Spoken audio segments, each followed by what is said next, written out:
ধুন্দুলগুলো সব ছিলে নিলাম, আর ধুন্দুল দিয়ে চিংড়ি মাছ দিয়ে মজা করে রান্না করব একদম সহজে। সেটাই আপনাদের সাথে শেয়ার করব। দেখেন আমি কীভাবে সহজে রান্না করি।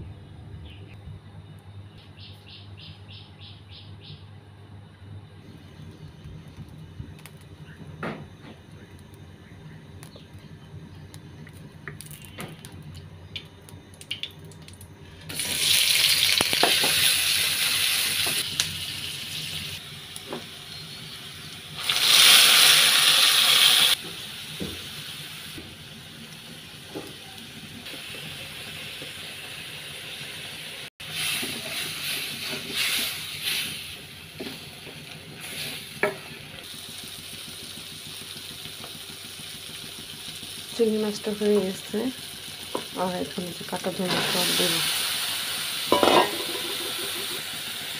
লবণ দিয়ে দিই। পানি দেওয়া যাবে না। মিক্স করে নিয়েছি, কোনো পানি দেইনি। আর পানি দেওয়া যাবে না তরকারিটা, পানি দিলে একদমই মজা লাগবে না। পানি ছাড়া দেখছেন, পানি দিয়ে দমে দিয়ে রেখেছিলাম। আমরা জানি ধুন্দুলে এমনি পানি বের হয়ে যায়, অনেক পানি, দেখতে পাচ্ছেন। আর এই পানিতে আমার পোড়াটা সিদ্ধ হয়ে যাবে একদম লাস্ট পর্যন্ত।